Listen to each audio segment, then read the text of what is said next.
Thank you very much, Bernadette. I'm very pleased now to introduce our first keynote speaker of the day, which is Alison North. She is certainly a lead practitioner and exemplar to us all in the information management world. She was one of the founding members of the IRMS, and as you will have discovered if you've read the brochure, she has a lot of connections with Scotland. But she's here today to talk about her worldwide experience and her perspectives on that. So thank you, Alison.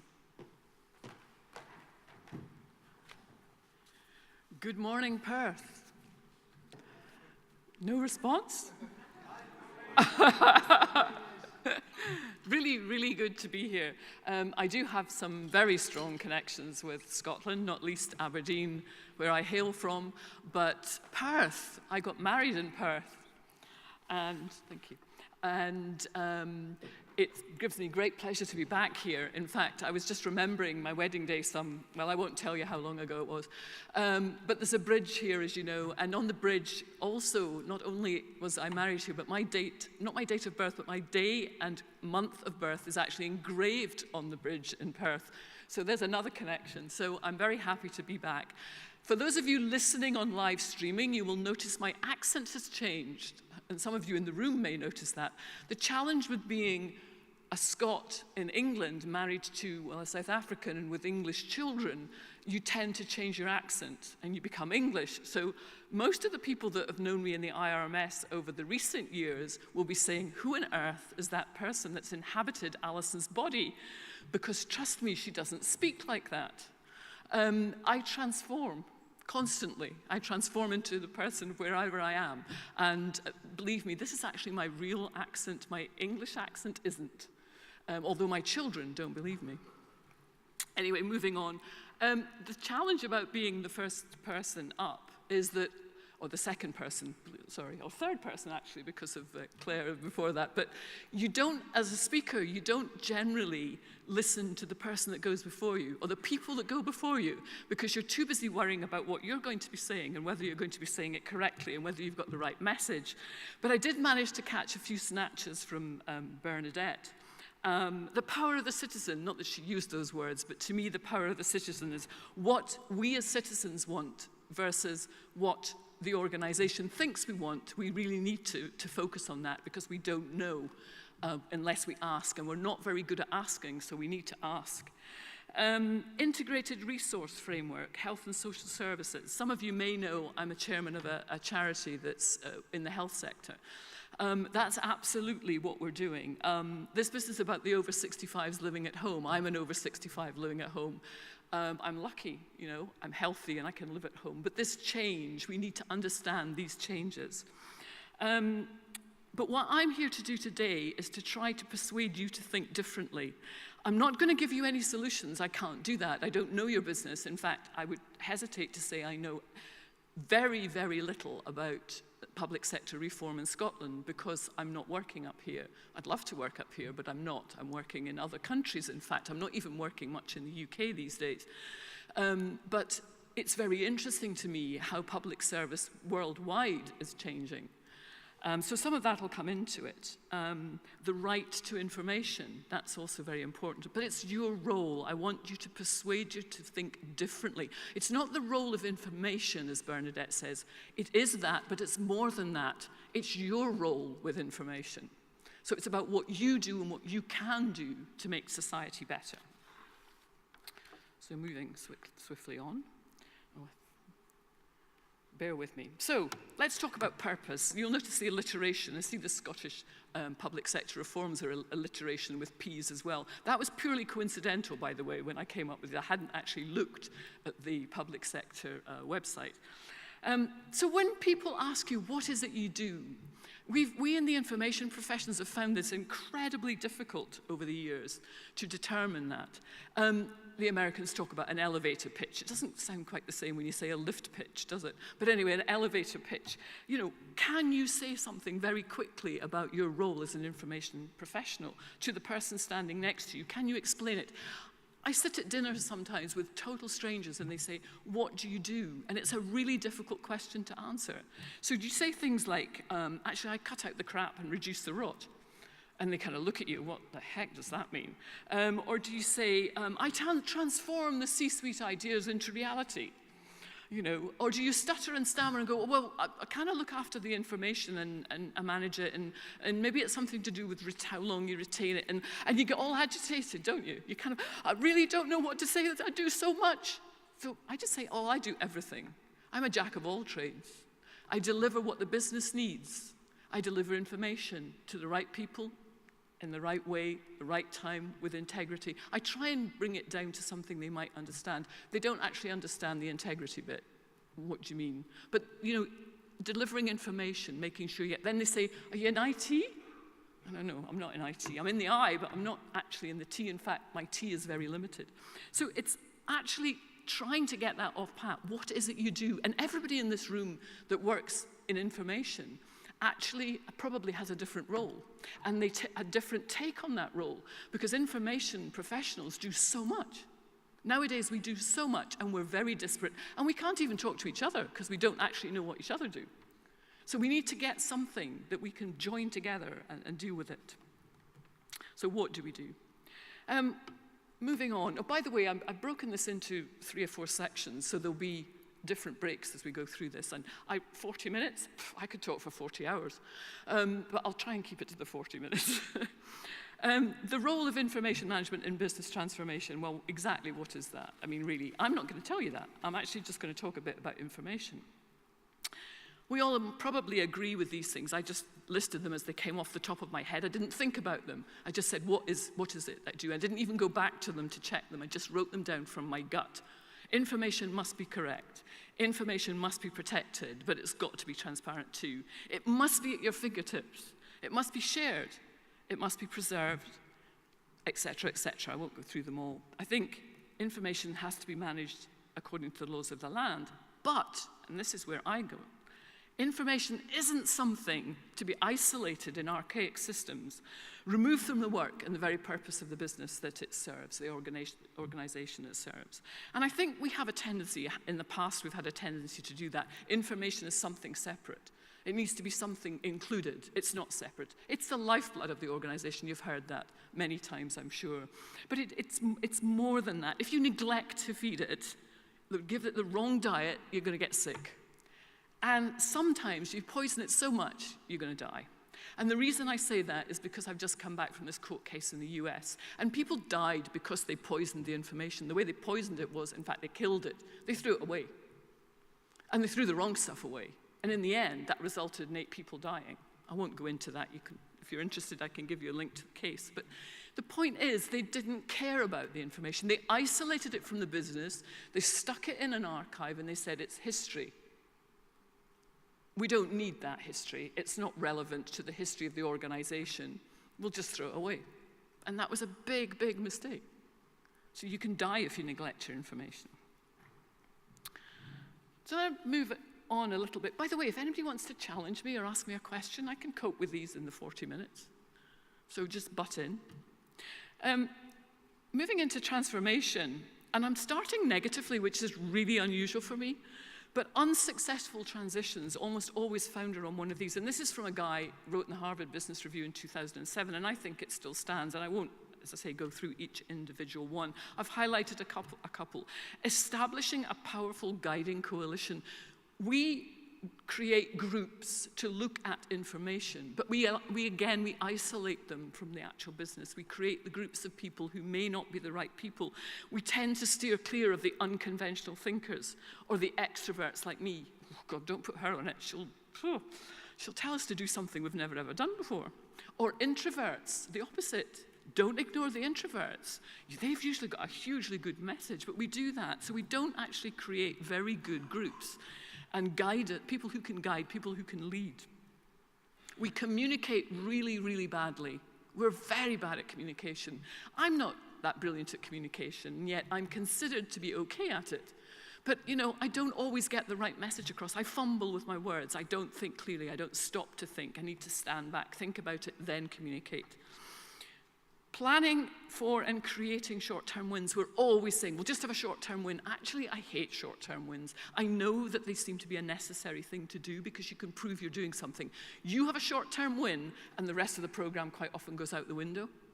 It's being able to have the short-term win, but showing that along the way, there's more stuff to do. So by all means win, but don't stop the program, which in our business happens all the time. Let's create a retention policy. Boom, it's done. How do you implement it? Nobody tells you that. Stop the program. Don't communicate well. And embedding these changes into the corporate culture. Now, the corporate culture is complicated, okay? Just because we're in Scotland doesn't think we all think the same way. Everybody's different. Professions have different cultures. We are in conflict with all of these all the time. You need to understand the culture. But one thing I think that this Mr. Cotter missed out was actually this one, accepting accountability. People shy away from that. When you're a little kid, you accept accountability. You're told, you're responsible for your actions. Get on with it. Why do we forget that when we come to work? You're accountable for what you do, but people won't accept that accountability. You create the goddamn information, as the Americans say. If you create it, you're responsible for it. It isn't actually the people who managed the information, the data, whatever, the technology behind the data.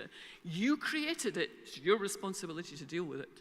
But people shy away from it. Oh, that's dealt with by records management. So in transformation, you need to have accountability for the change. The purpose of the Scottish Government, from what I understand, I'll read it here, is public services on creating a more successful country with opportunities for all of Scotland to flourish through increasing sustainable economic growth. The challenge I have with that is how? How do you, as both citizens and people that work in the public sector, do that? Can you take the job you do today and say that job has a purpose in that statement? If you can't figure out whether or not your job has a purpose in that statement, you won't be able to do it. So it's a big, bold statement. Can you do it? Please think about that. So the pillars of the, here we are with the P's again. So the pillars relate to that. Prevention, I don't like that word actually, that's a negative word. I know why it's there, but I don't like it, it bothers me. I keep thinking you should be thinking of something else. But performance, people, and partnership. Quite interesting, and the background behind all of that. But I can't go into detail of that, obviously, because it's not my area of expertise, but I just wanted to put them up there to remind you, can your job do something in those areas, in prevention, performance, people, and partnerships? And if it can't, you're going to have to rethink what you do. Moving swiftly on to my other P, profit. It's always about money? Well, is it? Let's have a look. Have any of you heard of these B corporations? I've mentioned them to a couple of people since I've been here. People heard of B corporations?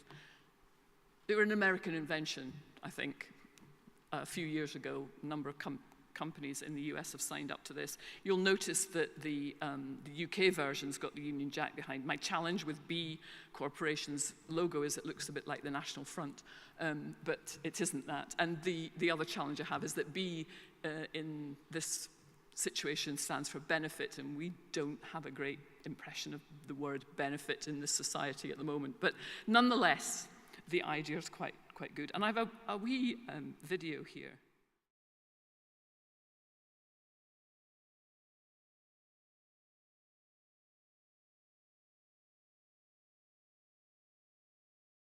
So why am I running this? I mean, I'll come to this in a minute. Sorry, I've moved my slides on too quickly.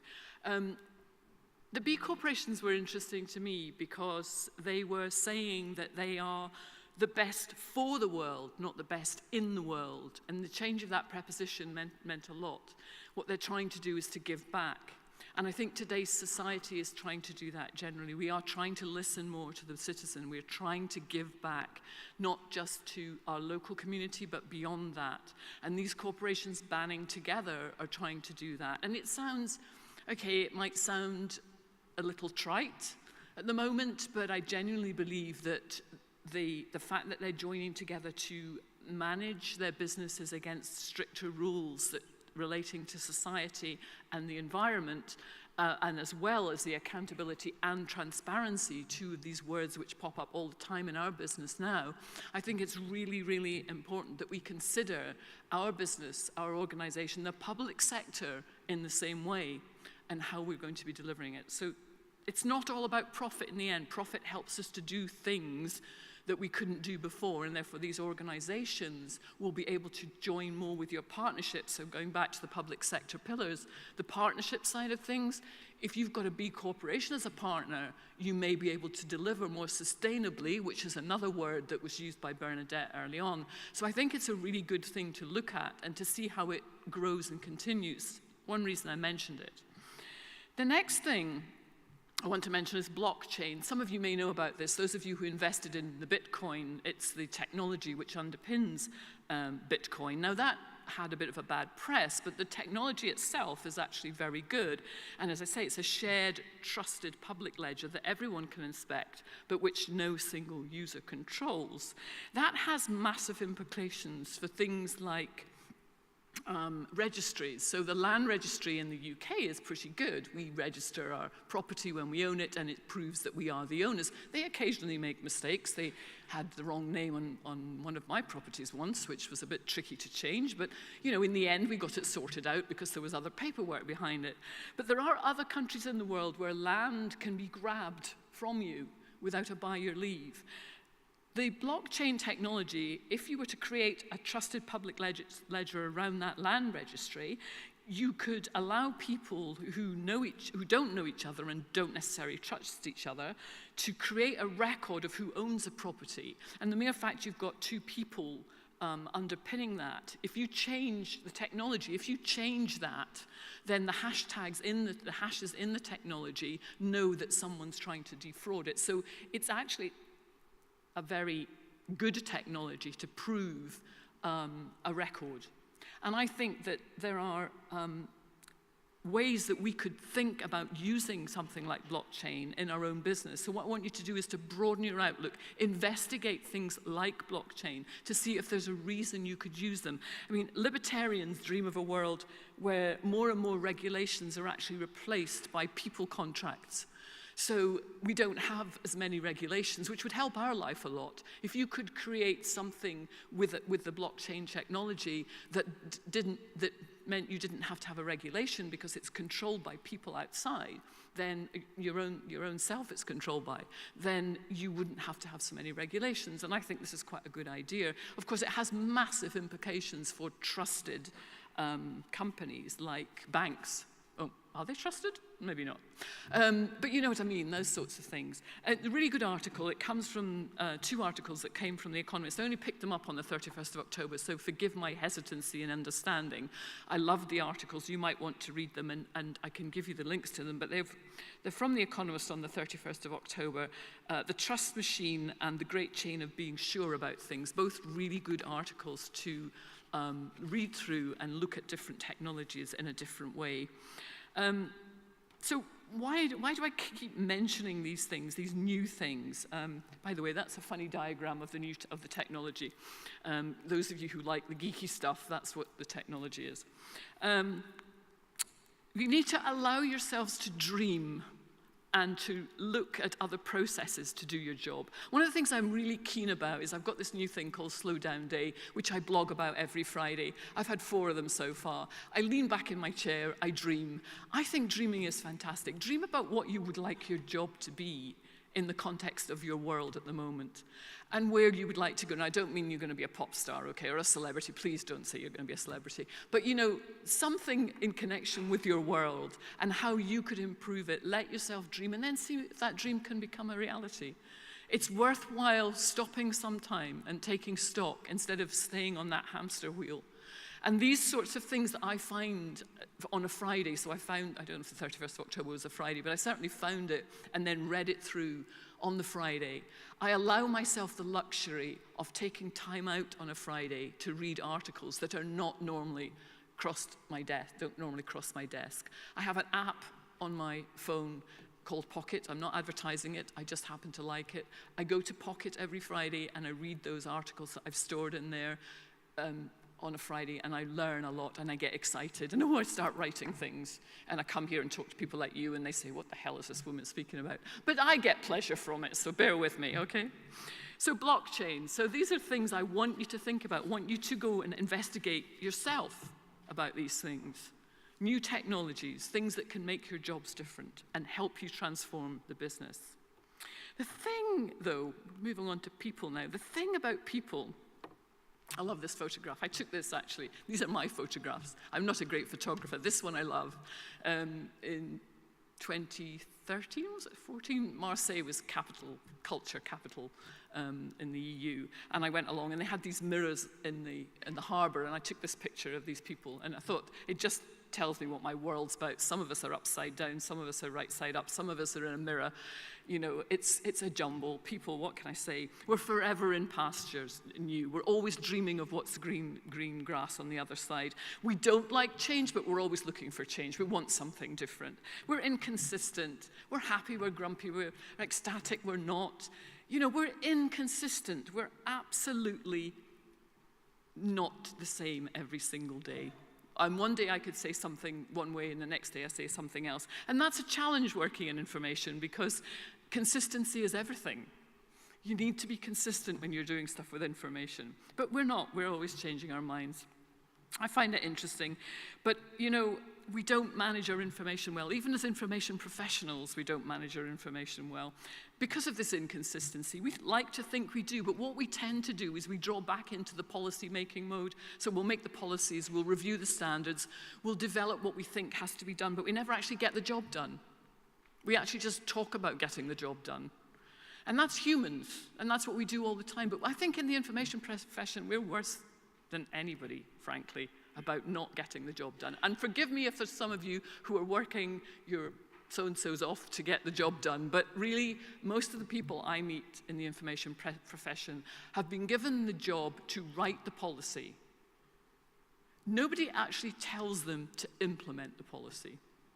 Now that is ridiculous, frankly. What's the point of having a policy if you're not going to implement it? And I think that's one of our biggest challenges in information, is this lack of being able to implement things, because we create unimplementable standards constantly. We have to stop doing that.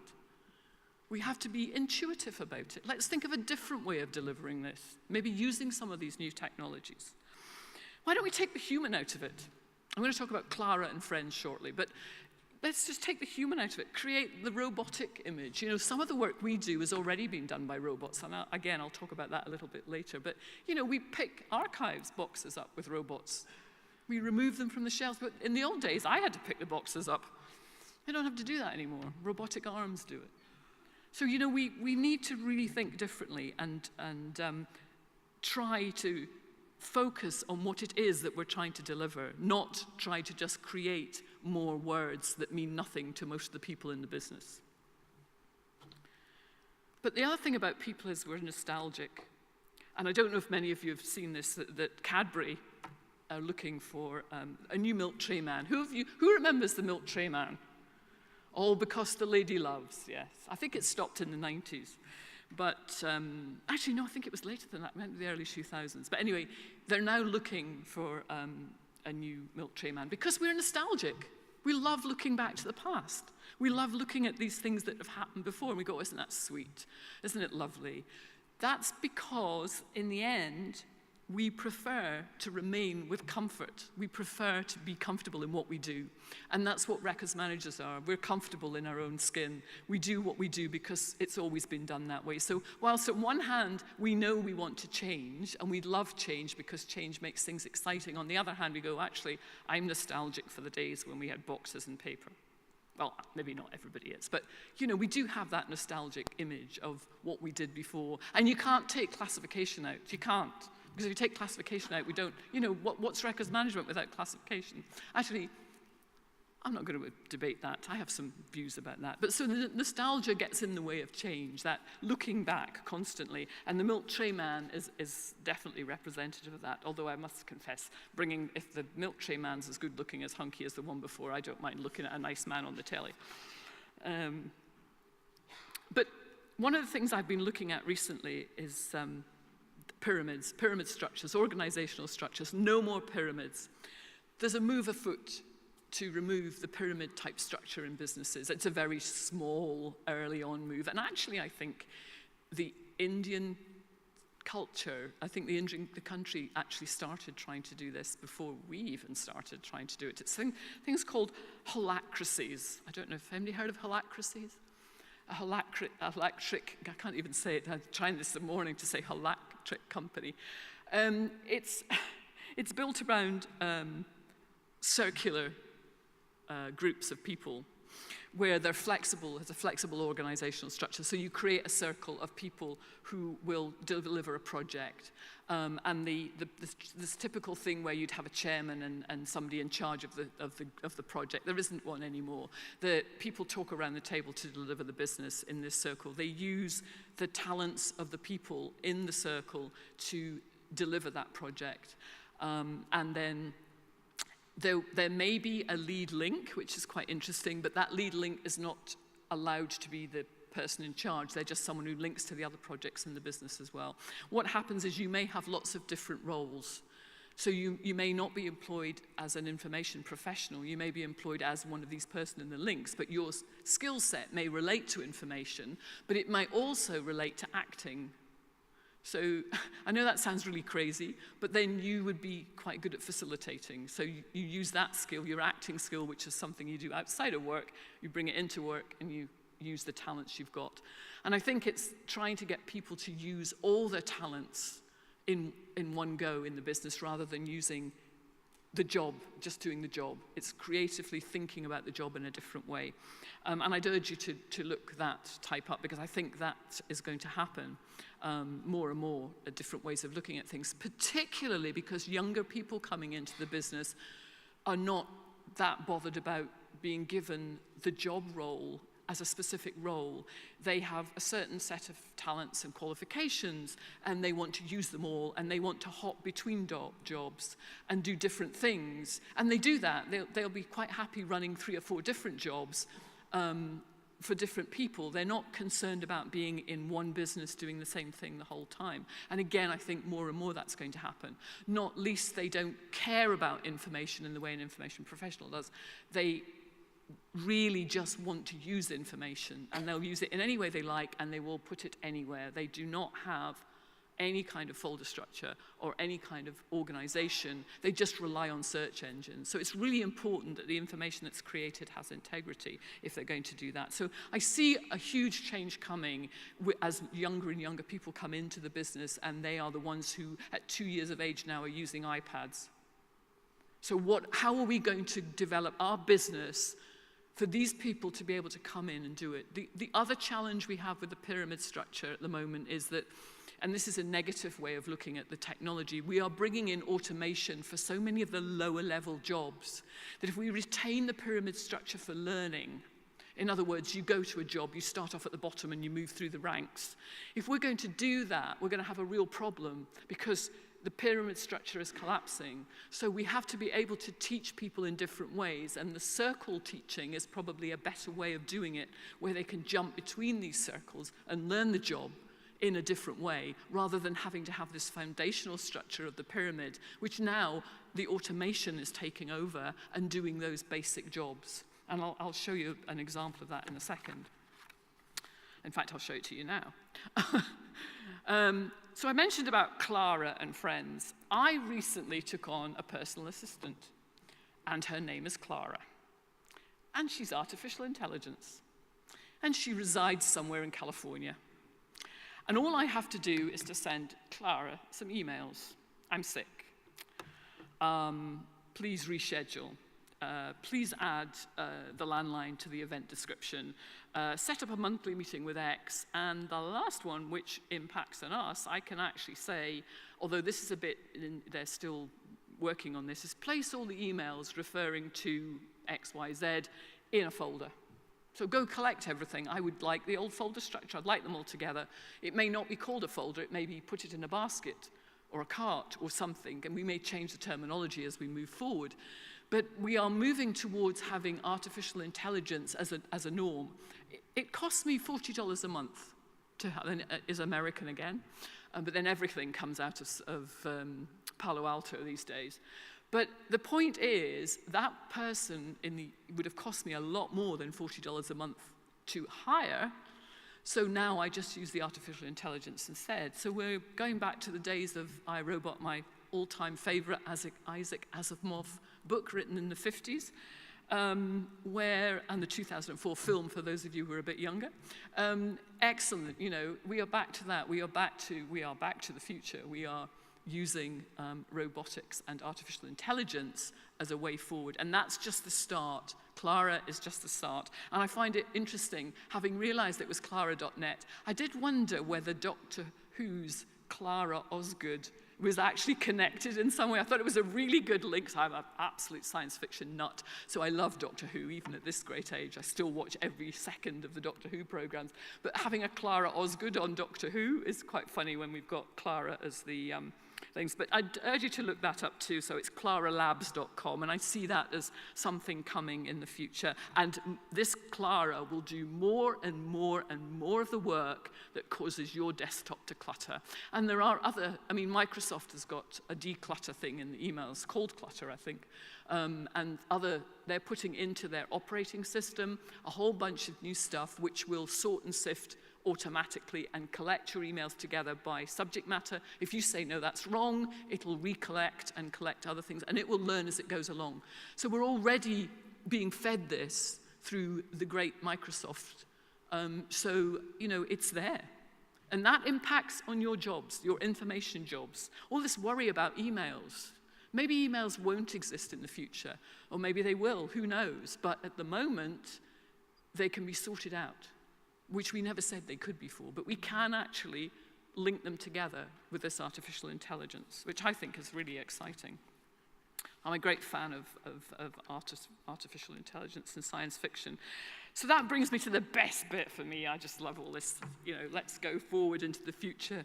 I'd love to have been able to, I'd love to be a time traveler or a space traveler. I said I was going to be the first records manager in space. I'd love to go to Mars. I wish I could afford Virgin. Anybody want to contribute to my Virgin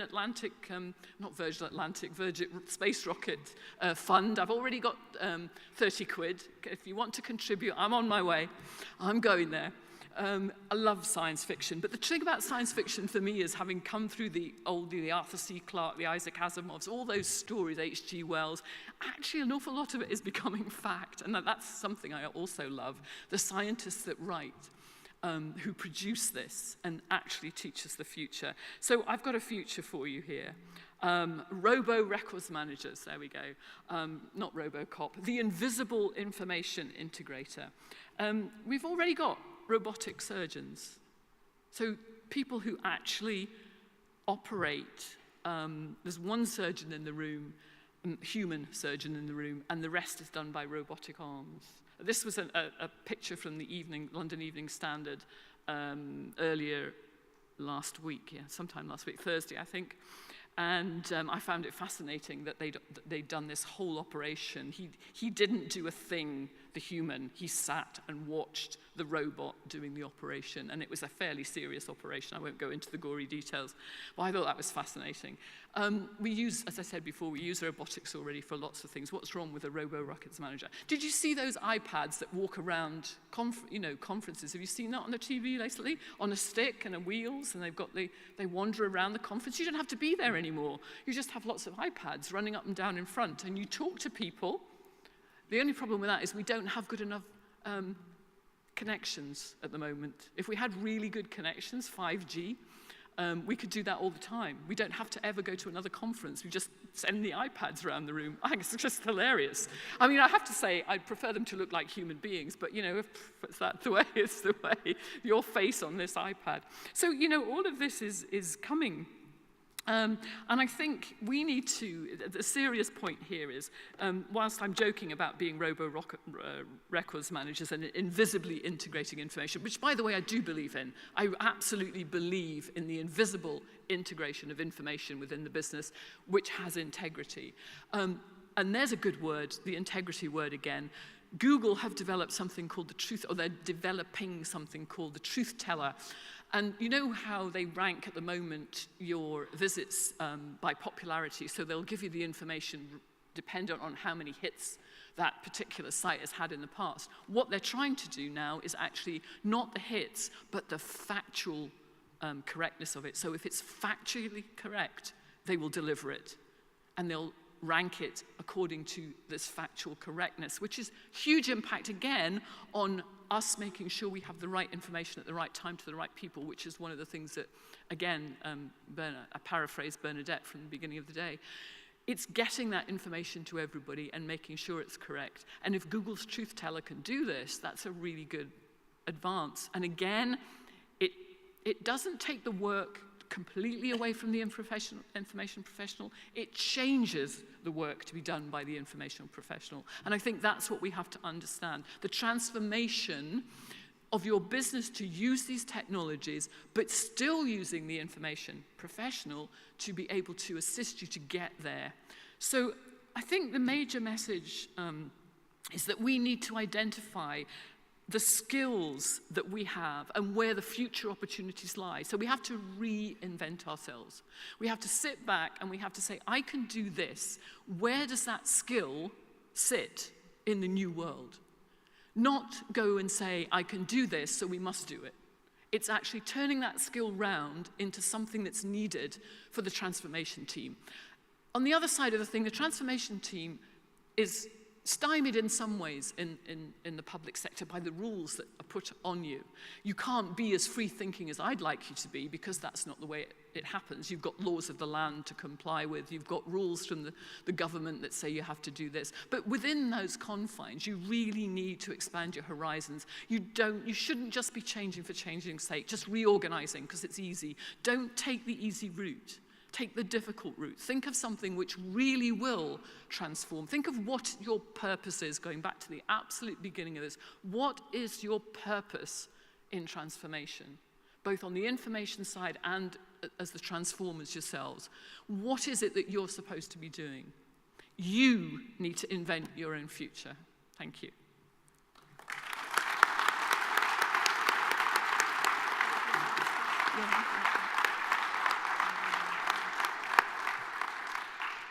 Does anyone have any questions for Alison? She isn't, unfortunately, she is not able to stay for the panel session at the end of the day, but she's happy to take a couple of questions now if there are any. Or if people want to speak to me during the day while I'm here, yeah, I mean, I don't mind. I know some people don't always like standing up and asking a question. Hi, somebody down there. Sorry, could you speak up? Sorry.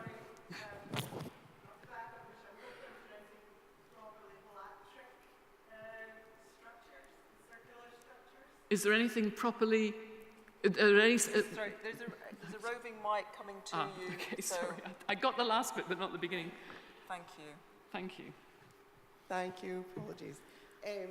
I just had a question around the more circular working structures, and you also talked quite a bit about accountability, both of which make sense. I'm curious about how you see the circular working structure tying in with the accountability, in particular in the organization of a particular body or company. So it's very early on, and I will be totally honest with you, I'm actually working on a paper on it at the moment because I don't know the total answer to your question. I threw it in because I wanted you to look it up, I wanted you to think about it. I think that it's because it's so early on in this new design, they haven't thought everything through.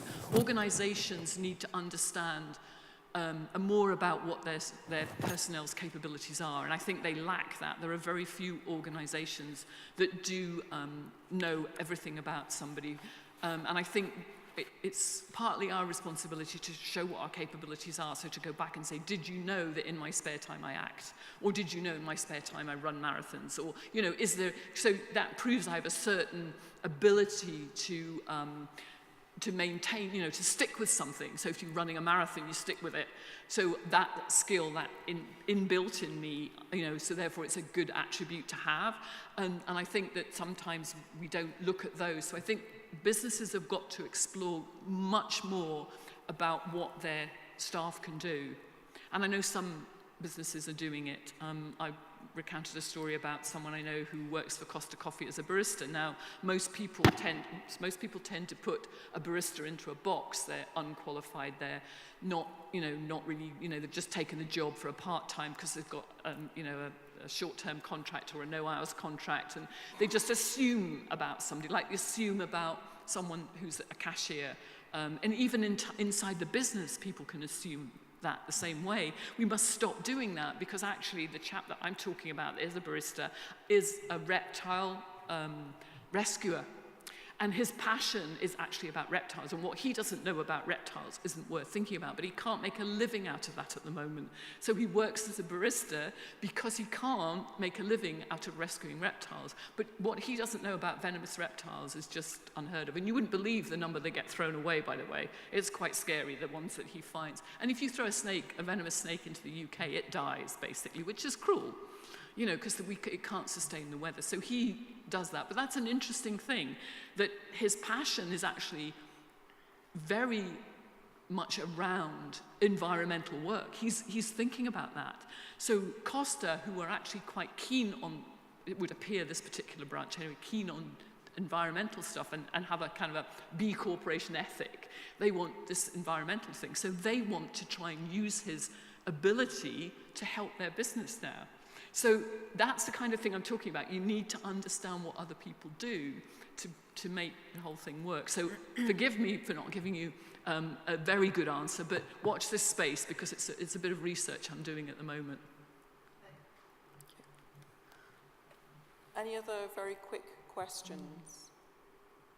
Okay, can I just ask you to thank Alison once again? Thank you. No, thank you very much. Thank you.